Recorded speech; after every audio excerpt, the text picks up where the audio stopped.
At Arizona State University, we've made online education better, smarter, and more personalized so you can go further in your aspiring field. I decided to pursue medicine once I realized that ASU did have the online program for biological sciences. You're still required to learn the same curriculum. You're still being tested on the same content that anyone would be tested on in person. The comprehensiveness of the program prepared me so well for medical school.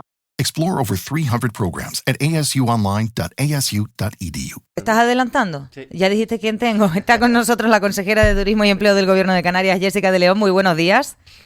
Sí, buenos días. Normalmente no soy tan directa, pero es que mis compañeros me han vendido, consejera.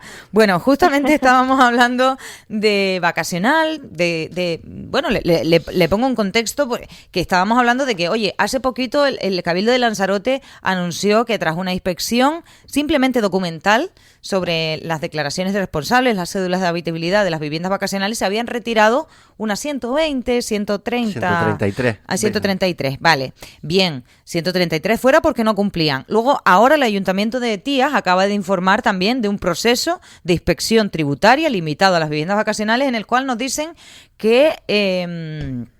pues que estaban pagando como basura doméstica y no como basura industrial o clasificada. Y tu pregunta iba, Valentín, en referencia, no sé si a todo esto. Consejera, yo a lo que voy es que más allá de una ley, a mí me está sorprendiendo, de una nueva ley, que es la que ustedes están, en la que llevan trabajando mucho tiempo, yo no sé si se ha estado cumpliendo con las funciones que tiene cada uno hasta este momento. O esto responde también a algo que decía mi compañero Pedro, que el fenómeno de la vivienda vacacional es demasiado nuevo y por eso no ha dado ni tiempo a hacer estos procesos, consejera. Bueno, el fenómeno de la vivienda vacacional no es nada nuevo. Yo creo que todo el mundo, y más canarios, y en muchas zonas de Lanzarote, al menos de Fuerteventura también, hemos visto cómo se alquilan estas viviendas. Toda la vida se ha hecho. Ahora se llaman viviendas vacacionales, tienen plataformas y una forma concreta de comercialización, una visibilidad, por tanto, mayor y más conciencia social de lo que es el fenómeno, pero toda la vida ha existido. Lo que sí, la pregunta, decirles que evidentemente yo creo que la gran dolencia de este decreto 113 de 2015 que tenemos en vigor era que no desgranaba cuál era la competencia de cada administración, y era muy difícil, y ha sido muy difícil durante todos estos 2 años, hacer entender cuál era la del Gobierno de Canarias, cuál la de los cabildos y cuál la de los ayuntamientos. Y poco a poco yo creo que entre todas las administraciones estamos haciendo el trabajo que tenemos encomendado, y que pues poco a poco podamos regular mejor el sector, que haya una regulación clara al respecto y sobre todo una seguridad jurídica también para el propietario sobre qué atenerse cuando dedica su vivienda al sector turístico y a esta actividad económica. Y por tanto yo me alegro mucho que Lanzarote haya sido pionera una vez más en materia turística, no solamente pues hacer un acto de comprobación de esas declaraciones responsables, sino además atenerse al uso de esa vivienda que ya no es residencial sino que es turística, que es en definitiva lo que viene a decir la ley. La ley dice que hay que un uso nuevo, que ese uso está en un suelo residencial, que hay que cambiarlo, y que como ese uso está siendo un uso desordenado, tenemos que ordenarlo en función de unos porcentajes y como el ayuntamiento decida, es decir, donde decida el ayuntamiento y como quiera el ayuntamiento. Si quieren viviendas unifamiliares, si las quieren el quinto B, aunque esto ya empieza a ser más, es más potestad a raíz de la modificación de la ley de propiedad horizontal de los propios propietarios de la comunidad, y yo creo que ya ahí ni los ayuntamientos ni el gobierno debiéramos decir nada, y es uno de los posibles cambios que muy probablemente pues sufra la ley en el Parlamento a raíz de esa modificación a la ley de propiedad horizontal. Pero yo creo que esto siempre ha sido un debate en Canarias, y yo lamento que se haya dirigido el foco hacia otras cuestiones que nada tienen que ver con la ley, pero sí es verdad que yo me alegro por Lanzarote. Y si me permiten, los tertulianos, me gustaría mandar un abrazo muy fuerte a la familia del Pepe de Lanzarote por la pérdida de Guayo, que es un compañero muy querido por todos y que también sé que participaba en muchas tertulias. Bueno, pues a mí Sí, lo trasladamos, lo trasladamos, consejera. Yo quería preguntarle qué otras modificaciones se van a hacer. Acaba de hablar de una que es muy importante, lo de la ley de la propiedad horizontal y que decidan las comunidades de vecinos si va o no a alquiler vacacional. ¿Qué otras modificaciones va a haber y cuál es el cronograma? ¿Cuándo estará aprobada la ley, consejera? Yo no puedo hablarle mucho de las modificaciones. Yo sugiero que esta sea una de las modificaciones precisamente por el cambio, ¿no? Eso está en grupos de de los grupos parlamentarios, en manos de los grupos parlamentarios. Lo que sí, bueno, pues yo espero que la ley esté aprobada antes de verano, es decir, en torno a junio, julio.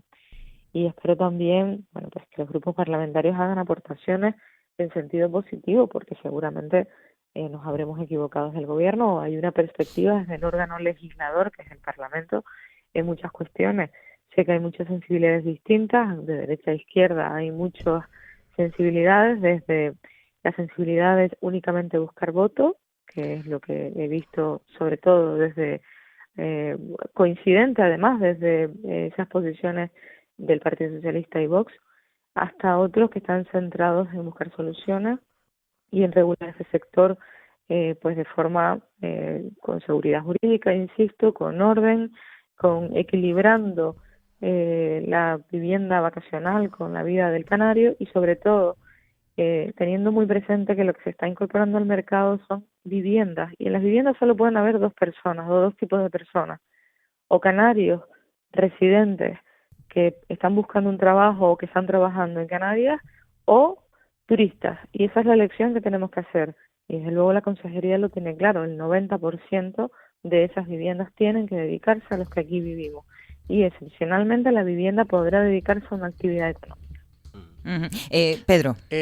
Buenos días, consejera. Bueno, nada más que un pequeño apunte con respecto a lo que decía yo antes. Yo en este caso sí discrepo con la consejera. Lo que conocíamos en Canarias como alquiler vacacional era un alquiler de larga duración, que a lo mejor duraba un mes, que cogías en verano, pero lo que conocemos ahora como alquiler vacacional, yo creo que es un fenómeno bastante reciente. Por eso está intentando ser regular ahora y es verdad que se reguló, vamos a decir en falso, en la época de Paulino Rivero, pero no Lo es lo que pasa mismo. es que Sí, consejera. Europa ya viene, perdona que te interrumpa, Europa No ya viene importa. regulando lo que es alquiler de corta Ujú. duración. Y corta duración para ellos es todo lo que no sea inferior a 183 días, que es lo que el Ujú. Supremo dice que es alquiler de larga temporada. Entonces ya prácticamente es lo mismo en la regulación Sí, a sí, sí. todos los efectos en ese reglamento único, Ujú. simplemente ese matiz. Sí, sí, bueno, que no me refería precisamente a eso, sino todo lo que ha afectado, ver gente que se dedica como pequeños empresarios al turismo vacacional, la crisis vacacional también ha venido. Por eso me refería a que es un Sí. fenómeno de reciente todo, sobre todo lo que estamos viendo pues últimamente. Por cierto, consejera, ¿ya se tiene claro si el alquiler vacacional va a consumir camas turísticas? Bueno, eso es una decisión que se le deja a los cabildos. Evidentemente, la ley y el decreto es bastante claro. El decreto que regula la actividad también como estándar, que es el decreto 142/2010, la encasilla en una modalidad extrahotelera y por tanto computaría como cama en ese decreto 142/2010, insisto. De ahí que, por ejemplo, cuando se discute si es actividad clasificada o no, la ley de actividades clasificadas, que es del año 11, dice que todas las tipologías de alojamiento son actividades clasificadas. Y claro, en Canarias solo tenemos dos tipos, las hoteleras y las extrahoteleras. Y la vivienda vacacional es una extrahotelera. Esto es un debate que ha tenido lugar particularmente en la isla de Lanzarote con motivo del plan de modernización, quiero recordarte de Tías, ¿verdad? De Puerto del Ujú. Carmen, sí.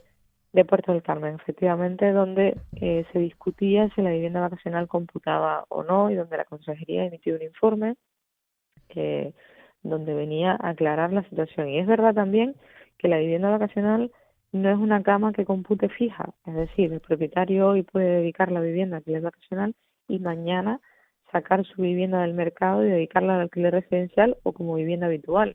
Es decir, es bastante complicado el cómputo para los cabildos y los ayuntamientos. Pero sí es verdad que a todos los efectos, si hay municipios, en este caso Tías, que están computando ese uso como un uso turístico en este caso, debieran también computarlo en las capacidades de carga y por tanto también en todas aquellas cuestiones urbanísticas que están desarrollando. Última sobre este tema, que quiero cambiar de tema porque No, es no, también consejera de empleo y yo tiene no muchas es cosas sobre que este decir. tema, es otra cuestión. Vale, vale. Es en relación con el reparto de la riqueza por los ingresos y la facturación turística. Consejera, el presidente Clavijo ha hablado de la posibilidad de subirle el IJIC al sector turístico. Creo que ustedes, por lo menos en el Partido Popular, no están muy de acuerdo. ¿Qué va a pasar ahí? Bueno, fíjense lo que está pasando a nivel internacional y que la propuesta del gobierno de Sánchez ya es bajar impuestos a la empresa y que creo que Canarias no debería estar exento en este debate, ¿no? De este debate. Pero sí es verdad que el presidente ha tenido un mensaje que es compartido por todo el gobierno y lo que ha dicho es que hay dos maneras de redistribuir la riqueza. Una es subiendo impuestos y la otra es subiendo salarios. Y que apelaba precisamente al diálogo social que en estos momentos está abierto y sobre el que preferiría no pronunciarme más allá de decir que está abierto y que las partes se siguen sentando en aras de llegar a un acuerdo en dos convenios colectivos distintos. En este caso, el que afecta a Lanzarote sería el de Las Palmas, donde las posturas, bueno, pues están cada día un poquito más enconadas, si me permiten decirlo, o al menos iguales, ¿no? De cómo empezaron hasta ahora. Pero estoy convencida de que en los próximos días se acercarán y si no, pues lo que siempre hemos dicho desde el gobierno, los trabajadores tienen derecho a huelga. Es verdad que el convenio está en vigor y eso hay que tenerlo muy presente y las subidas salariales de los convenios pactados en el año 22 en la provincia de Las Palmas contemplaba una subida del 2,5 y por tanto habrá que ver en qué términos se convoca o desconvoca esa huelga. Y también, bueno, pues la parte de las patronales que siempre, al menos en las mesas en las que yo he estado presente y las conversaciones que yo he tenido posteriores, siempre han tendido la mano a llegar a un acuerdo razonable. También es verdad que en la provincia de Las Palmas tienen una ventaja con respecto a la de Santa Cruz, y es que en Las Palmas el convenio colectivo que está en vigor vence a finales de año. Por tanto, yo lo que he invitado es que no solamente se queden en esta negociación, sino que abran la posibilidad del nuevo convenio ya de cara desde este año 25, en este caso 26 ya, hasta el próximo año 29, 3 años de convenio que dé estabilidad al sector. Consejera, claro, es que yo comprendo su prudencia, es más que loable y más que entendible, pero claro, los trabajadores insisten en una subida salarial mientras la patronal, y esto es algo que critican desde la parte trabajadora, ¿no? Que la patronal quiera relacionar la subida salarial con la productividad o una posible subida salarial o los salarios con la productividad. ¿Qué dice el gobierno? ¿Qué dicen ustedes? Bueno, yo creo que hay que tener muy claro lo que es la productividad, porque a veces a los trabajadores les hablamos de productividad y parece que lo que se les está diciendo es que tienen que trabajar más para cobrar más y nada más lejos de la realidad. Cuando voy a explicar en términos muy claros lo que es ser productivo. Si yo tengo una gallina y me pone 6 huevos, esa es la productividad primera de mi empresa. Si esa gallina me pone 12 huevos, la gallina está siendo más productiva. Ahora, si yo tengo 3 gallinas y las 3 gallinas, porque quiero que mi empresa crezca, me siguen poniendo entre las 3 12 huevos, pues mi empresa está siendo menos productiva porque estoy gastando más en insumos, estoy gastando más en otras cuestiones. Entonces, la productividad no solamente tiene que ver con lo que trabaja o hace un trabajador, sino con la lógica empresarial propia de la empresa. Es decir, a lo mejor hay lógicas empresariales de turno, de conciliación, que pueden cambiarse en beneficio del trabajador y que ese trabajador sea más productivo en esa empresa. Y yo creo que la productividad no solamente está vinculada a salarios, sino a otras muchas cuestiones que pueden beneficiar a los trabajadores y que se pueden sentir más productivos con ese tipo de medidas. Pero insisto, eso será parte de otro convenio, porque ahora lo que se está hablando son de subidas salariales. Y lo que yo he entendido de la patronal, al menos en la provincia de Las Palmas, es que eso formará parte del siguiente convenio.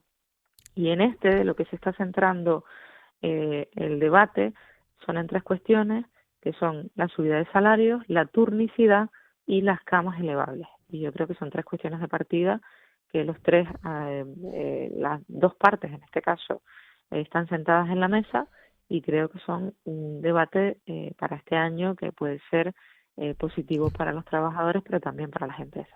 Pedro.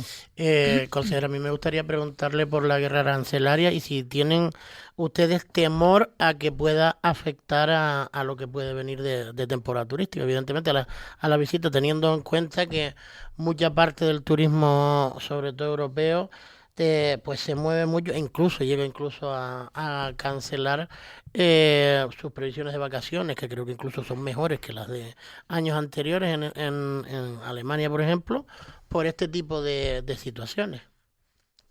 Por supuesto, sí tenemos ese miedo porque lo que ella aventura, que si esta guerra de aranceles entre Europa y Estados Unidos y también otra parte importante para Europa como es China continúa, se va a desacelerar la economía y eso significa que las principales economías de Europa, que son nuestros principales mercados emisores, van a sufrir que esos asalariados que son nuestros principales clientes se queden sin empleo o se retraiga la actividad y por tanto sean más conservadores a la hora de salir de vacaciones.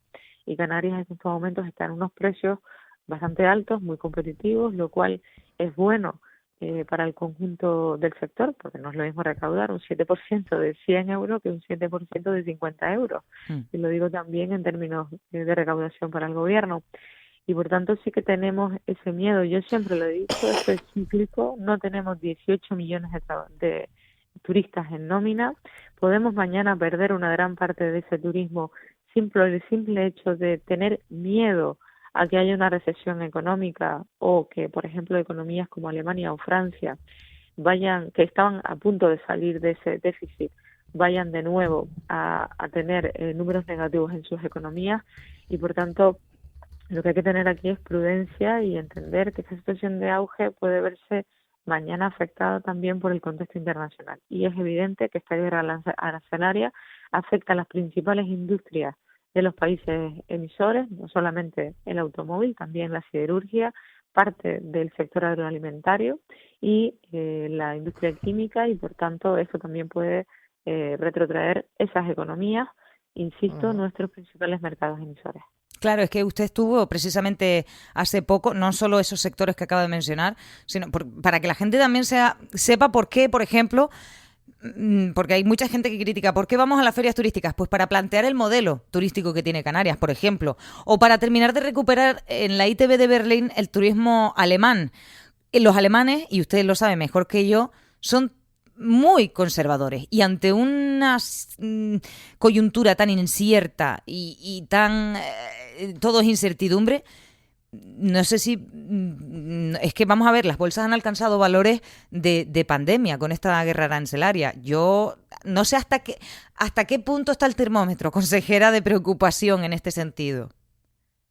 Bueno, pues particularmente había compañías alemanas de referencia, como puede ser TUI, que ya nos aventuraban que a finales del año 25 se desaceleraba la industria turística o permanecía intacta en números, es decir, no se movía y la previsión ya empezaba a ser para finales del año 25 que no crecía ni Canarias ni ningún destino turístico Canarias principalmente por lo que he dicho, ¿no? Porque ya Canarias no compite con Egipto, Turquía y Túnez en precio, compite en otras cuestiones y compite con otras regiones en calidad, ¿no? Pero además de eso, porque los alemanes veían en la victoria de Trump un hándicap para su economía y lo veían con recelos. De ahí que las reservas en Alemania hayan vuelto a niveles de prepandemia, es decir, con una antelación mínima de 6-9 meses. Y esto es un síntoma también de que esas economías empiezan a ver recelosos o empiezan a ser más ahorradoras a la hora de elegir las vacaciones y tenerlas con mucha antelación prevista. Y por tanto, eso también son señales que tenemos que ir viendo de la industria turística, que son precisamente las cuestiones por las que vamos a la feria.